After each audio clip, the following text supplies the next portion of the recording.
Welcome to the Manafest Evening News. I'm Edith.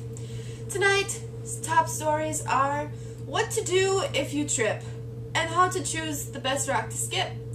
Oh, and also what to do if your lava lamp catches on fire.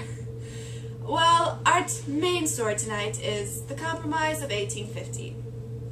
And we have with us here tonight a special guest, Henry Clay. Why, thank you, Edith. Thank you for being here. Well, the Compromise of 1850 was proposed by the Great Compromiser, and it had 6 main points.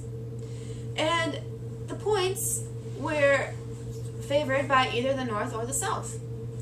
Well, the compromise wasn't passed at first, but Stephen A. Douglas decided to look at the compromise as separate parts instead of a whole.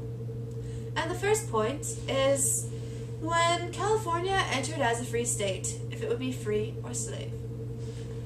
Well, you see, before the whole state thing had to, it got able to be free or slave, it had to have the right population. And there was a gold rush that happened over there in California.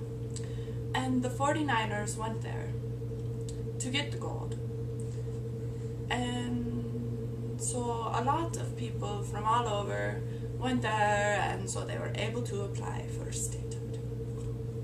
So the 49ers went there to get jobs, and they made businesses, and once they got wealthy, their families moved there too. Oh yes. Except some did not need jobs. Because they missed so much money from the gold. Well, this made the North and the South become enemies. This is because the North favored it and they wanted to get rid of slavery. Well, the next point. The Wilmot Proviso.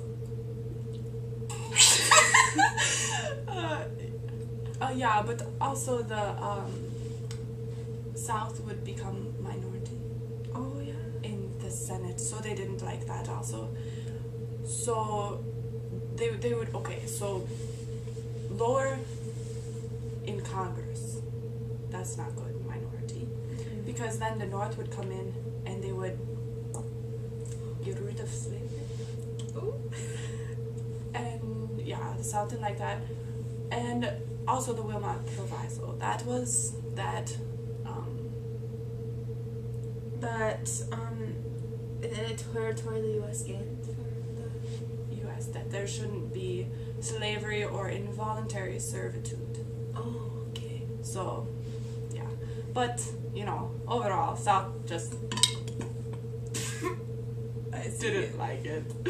Well, although the first point favored the North, the South had its benefits too.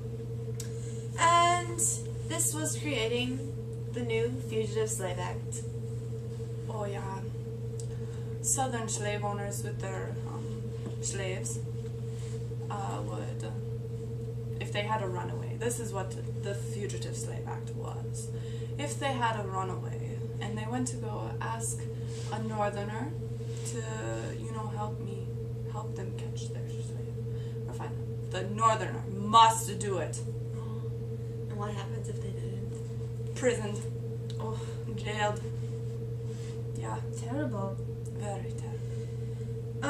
On the other hand, anti-slavery activists obeyed this law. Oh, yeah, they did. And this made a huge impact on the North's part, and also on the issue of slavery alone. Well, this caused the North's opposition to slavery. So it just skyrocketed. All the way up there. Oh. Big time. And another thing, it just gave slavery a personal edge. Well, resulting in this was a huge cause in the Civil War. Oh, big time. Well, this favored the South heavily because they're all about having slaves working all day. Oh, and Yes. cotton. Well, on to the third point of the compromise. This worried the South, Oh, what was it again? more than the North, was Utah and New Mexico. Utah. Being settled by popular sovereignty. What's behind this? Lewis Cass. Lewis Cass was the originator of this idea of the whole popular sovereignty, where the people in the territory got to choose if they wanted the area to become free or slave. So it worried the South because they were worried that the North would have the majority. Yeah, they were a little nervous inside that the North would get there faster than them. Oh. And then they would create this whole big deal and couldn't do anything. So this was important because it allowed people to have their opinions put in government. Yeah. Next, the Mexican War of 1846 to 1848 generated the dispute between the border of New Mexico and Texas. Yep. New Mexico and Texas. And what did Texas want? You see, the government paid away their debts from this. Oh, from the war. Yes, because the border kind of took away some of the land that they should have got, and so they got $10 million. Million. Man. Yeah. And the border began at the 3630 line, and it ran west along the parallel in the west of the Rio Grande. Well, the Texas voters accepted the proposal in a 3-1 vote.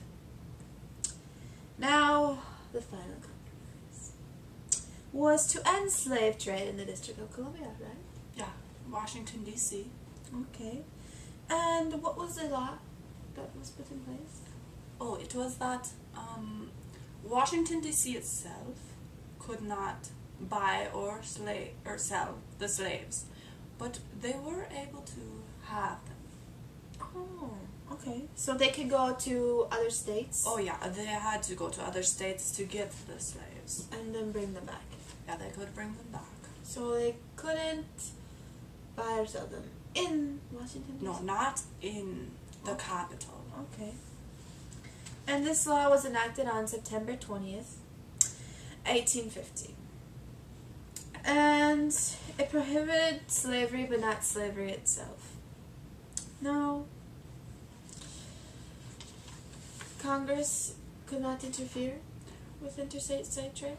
Yes, due to the point that the people of Washington had to go outside of the state to get the slaves, Congress, they had to make this point that Congress couldn't interfere with state slave trade due to that point.